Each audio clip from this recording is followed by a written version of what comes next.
Damos la bienvenida a la asambleísta María Paula Romo. Hola María Paula, buenos días. Buenos días, María Josefa, muchas gracias.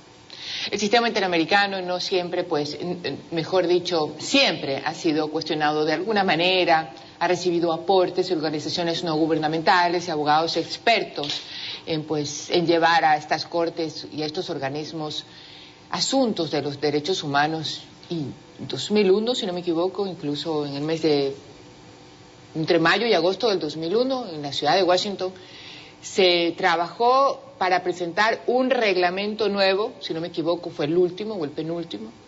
¿Crees, María Paula, que después de esta reunión que ha habido aquí en Guayaquil, se vaya a modificar de fondo ese reglamento? Bueno, nuevamente buenos días, y antes de hablar de los detalles específicos de la asamblea anterior, a mí me gustaría algunas ideas compartir sobre por qué existe el sistema y de qué se trata, porque no todos los ciudadanos están familiarizados con este sistema. Es un sistema supranacional, es una corte a la que van los estados. Y eso es lo primero, en las primeras intervenciones o en los primeros reclamos que hacía el gobierno ecuatoriano, decía, esta corte siempre le sentencia a los estados. Eso es lo primero que hay que aclarar. Así es. La Corte está diseñada para eso. Quienes buscamos justicia dentro de los estados, un ciudadano que ha sufrido una violación a sus derechos, cualquiera que éste sea, el Estado es el obligado a dictar una sentencia, a darle justicia y reparación. Pero ¿qué pasa cuando es el Estado el que viola los derechos humanos y entonces no quiere o no puede hacer justicia dentro de los límites de su territorio? Existe una Corte. Y en muchas veces estos casos son precisamente casos en los que están involucrados agentes del Estado. El primer caso por el que el Ecuador fue sentenciado en la Corte Interamericana de Derechos Humanos es el caso Suárez Rosero. Y no se trata de un caso de defensa al capital o a los medios de comunicación, como también se ha comentado en estos días. Son casos que tienen que ver con detenciones ilegales, con años que han pasado presos personas inocentes, tortura, incomunicación, falta de respuesta desde la justicia, pasando desde ahí hasta desapariciones, ejecuciones extrajudiciales o derechos de pueblos indígenas, como es el caso del pueblo Sarayaku. Entonces, la Corte no ha defendido, en el caso, por ejemplo, del Ecuador, para ser muy específicos, no ha defendido una empresa, no ha defendido a alguien que no quería pagar un impuesto. La Corte ha defendido a familiares de personas que fueron ejecutadas. La Corte ha defendido a personas que fueron torturadas, incomunicadas, que mantuvieron prisión sin haber sido responsables y a los que el Estado jamás les dio respuesta. Para eso sirve la Corte, y por eso la Corte termina sentenciando a los estados, porque la Corte es la que controla a los controladores. Es eso lo que hace, y por eso es que debilitar el sistema interamericano de derechos humanos no es una conquista para un Estado, es la pérdida de derechos para los ciudadanos y es el retroceso en las oportunidades que los ciudadanos debemos todos tener para defendernos frente a potenciales abusos de los estados. Entonces, ahora sí, ¿qué pasaba y qué es lo que estaba tratando el Ecuador de proponer en esta última cita? Para resumirlo, el Ecuador proponía que la Comisión Interamericana de Derechos Humanos, porque hay la Comisión y la Corte, la Comisión es una especie de fiscal, hace la primera investigación y luego lleva el caso a la Corte. ¿Qué proponía el Ecuador? Que la Comisión no pueda dictar medidas cautelares, que el sistema solamente reciba dinero de los países miembros y no fuera de los países miembros, que las relatorías no tengan autonomía respecto de los estados, que haya un sistema general de regulación de las relatorías, y discutía cuál es la sede en la que se encuentra la Comisión Interamericana de Derechos Humanos, no la Corte, la Comisión. ¿Qué se resolvió? ¿Qué resolvieron los países de la OEA? Que la Comisión seguirá dictando medidas cautelares, que todo el sistema podrá seguir recibiendo dinero de donantes externos a los países miembros. Dice podrá seguir recibiéndolo, así que no se elimina esa posibilidad, pero además aquí también algunas cosas. Dice, ojalá en algún momento el sistema pueda mantenerse solamente con los aportes de sus estados. Y eso es ideal, esa es una idea que todos deberíamos apoyar. Argentina, por ejemplo, ha dicho que el próximo año su aporte será de $400.000 para el funcionamiento del sistema. El sistema, en números redondos, lo que en este momento tiene son unos 9-10 millones de dólares al año. Argentina ha dicho, muy bien, yo voy a colaborar con $400.000 para el sistema interamericano para que los países que somos parte lo sostengamos. El año pasado el Ecuador contribuyó con $1.500, pero se mostró indignado de que el sistema reciba donaciones de otros sectores. que más o menos son la mitad del presupuesto del sistema. La Asamblea resolvió que puede seguir recibiendo todas esas donaciones. También la Asamblea resolvió que las relatorías se van a fortalecer, que no dependen de los estados, que hay que tratar de conseguir más recursos para todas las relatorías, así que no ha sido desmantelada ninguna. Y finalmente no hizo ninguna alusión, ni una recomendación, ni una referencia al tema de la sede. Eso quiere decir que los 4 temas que fueron planteados en un cabildeo de los últimos 2 años, encabezados por el Estado ecuatoriano, ninguno de esos 4 temas se consideró en la resolución. Lo que fue positivo fue el diálogo, ¿no? De que de manera expresa se deja resuelto que los países van a seguir hablando, que van a seguir discutiendo, el sistema interamericano abierto a escuchar las realidades. Como lo decíamos al principio, han sido cientos de ONGs que le han llevado a la mesa del sistema interamericano las realidades o la idiosincrasia, la forma, el detalle de la justicia de cada uno de los países de la región, justamente para poder aportar una agilidad en ese extender la mano y proteger a la ciudadanía global, regional de los estados. Y en buena hora, María Paula, que se aclara esto, porque habíamos creído y siempre hemos dicho aquí que hay como una especie de teoría ahora en todo sistema de justicia que el Estado es igual a la gente, que el Estado es igual a la ciudadanía. Entonces también hay que proteger al Estado del sistema interamericano, porque hay que proteger al Estado de las acciones de amparo o las acciones constitucionales con los jueces. Se trata de toda una política de pretender que el Estado es igual que la ciudadanía cuando por principio y por lógica y por justicia no puede ser así. Y además, algunas cosas, alguna información que hay que añadir en este debate.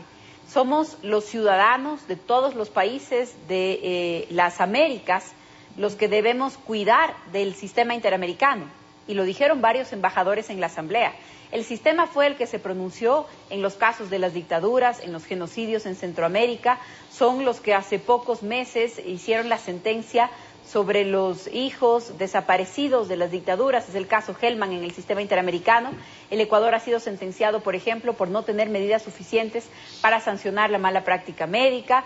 En ningún caso el sistema puede decidir que, por ejemplo, un gobernante o una política, un gobernante se vaya a prisión. Esas son cosas que no decide el sistema interamericano. Entonces, no es que nuestros estados o nuestros gobernantes pueden sentirse amenazados en ese sentido por el sistema. Es una mínima protección para los ciudadanos, María Josefa, y es además una discusión universal. Por eso la Declaración de los Derechos Humanos, el mérito que tiene es que es una declaración universal de derechos humanos. Hay sistemas de protección en el África, hay una Corte de Derechos Humanos en Europa, que es la Corte de Estrasburgo. La idea es que la protección de los derechos de los seres humanos no dependa de que vivamos en Brasil, en Ecuador, en Noruega, en Francia, sino que la dignidad de las personas sea respetada en cualquier rincón del planeta porque somos seres humanos. No se trata entonces de ir separando y armando unas cortes más cercanas a nuestras realidades. Al contrario, el propio sistema interamericano muchas veces recoge principios de la Corte Europea de Derechos Humanos. La Corte Europea dicta sentencias en las que hace alusión a casos de América Latina, porque además los derechos humanos se protegen de forma progresiva.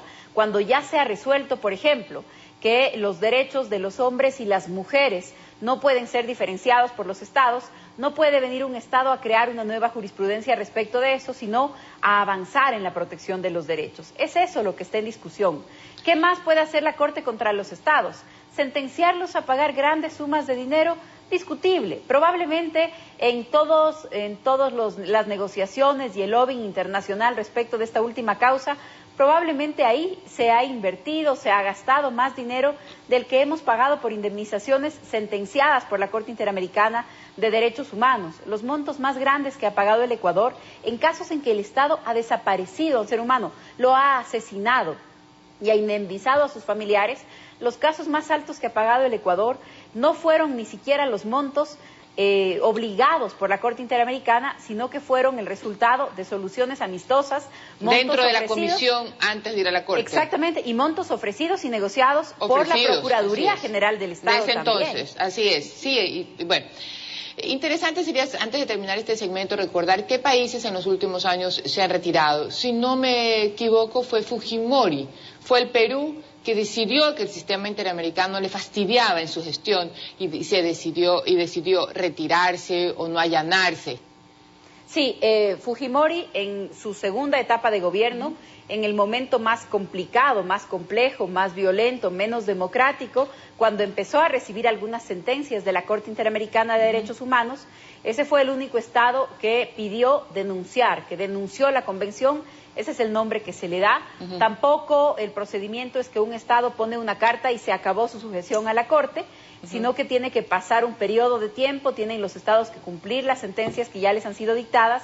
Así que para el momento en que tenía que efectivizarse la salida de la Convención, el gobierno de Fujimori ya no existía y por lo tanto el Perú no abandonó la Convención Americana de Derechos Humanos. Este es el único caso, cuando el canciller Patiño dijo, amenazó, si no se toman en cuenta nuestras recomendaciones, vamos a seguir los pasos que han tomado otros países. Creo que esa es una declaración que nosotros deberíamos preocuparnos un poco, porque estamos hablando de los pasos del momento más violento y menos democrático del gobierno de Fujimori. Solo un detalle antes de terminar, María Josefa, que las medidas cautelares, porque ese era el centro de la discusión. Ese era todo, así es. El tema de las medidas cautelares, ese era el tema principal del debate. Lo demás es porque había que plantearlo como un tema integral y porque había cuestiones clásicas, discusiones clásicas como la sede de la comisión que siempre ha sido objeto de debate. Y porque habría sido impresentable acudir a un proceso de este tipo solamente pidiendo que se terminen las medidas cautelares.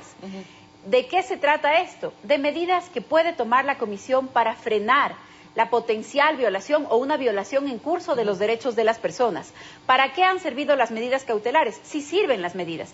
¿Para qué han servido? Por ejemplo, para suspender la ejecución de Nelson Serrano, un ecuatoriano que estaba sentenciado a pena de muerte en los Estados Unidos. ¿Quién pidió la medida cautelar para que no se ejecute a nuestro compatriota? La ministra Joana Pesantes, ministra de Justicia, en nombre del gobierno del presidente Correa. Entonces, la Comisión Interamericana, sí, que los Estados Unidos no están en la Convención y debería existir una presión internacional para que todos firmen la Convención, ¿de acuerdo? Gracias, pero la Comisión dictó la medida cautelar y se suspendió la ejecución y la vida de Nelson Serrano hoy se debe a que la Comisión dictó esa medida cautelar. Para eso sirven las medidas cautelares. Y eso significa, se me acaba el tiempo, y eso también, ese es el otro lado de la cara de cuando decimos que los derechos humanos son universales y también son progresivos, se interrelacionan entre sí, no hay uno por encima del otro, es justamente porque ese sentido de integridad también representa la vuelta que da la vida. Hoy soy gobernante, hoy represento un Estado, pero mañana y ayer fui ciudadano y un Estado con un poder legítimo puede lastimarme a mí, a mi integridad física y a mi patrimonio, a mi familia. Es un poco entender eso, ¿no? Y además, en nuestro caso, María Josefa, no solamente es el principio de la democracia, que un día estamos ejerciendo el poder y un día estamos sometidos al poder. Ese es un principio de la democracia. Pero además de eso, es casi una paradoja con la que nos enfrentamos, porque no solo es ese principio universal, sino que son los nombres y apellidos de las personas que promocionaron el sistema interamericano de derechos humanos. Cuando Gustavo Yalc fue nombrado ministro de Justicia, se convirtió en el primer ministro de Estado en pedir disculpas públicas a los ciudadanos que habían sido beneficiados de sentencias de la Corte Interamericana por las violaciones que el Estado ecuatoriano había realizado durante las últimas décadas. Y nunca el Estado había obedecido la orden de pedir disculpas. Gustavo Yalc, en cadena nacional de televisión, pidió disculpas al Ecuador y nombró una por una a las personas que habían sido torturadas por el Estado ecuatoriano. Gustavo Yalc, con nombre y apellido. José Serrano, cuando fue abogado del caso Sarayaku, José Serrano fue el abogado que firmó y le pidió a la Comisión Interamericana de Derechos Humanos que dicte medidas cautelares para proteger al pueblo Sarayaku en el Ecuador de los abusos o de la falta de acción del Estado. Y hoy son los ministros que hacen parte del régimen que promociona quitarle sus brazos al sistema interamericano. Esas son cosas en las que debemos no perder la memoria, en las que debemos recordar y además que no se pueden plantear como un triunfo o como una pérdida de un gobierno. Todos los ciudadanos, los seres humanos perdemos cuando los derechos humanos se relativizan y cuando las formas de defenderlos se eliminan. Gracias, María Paula.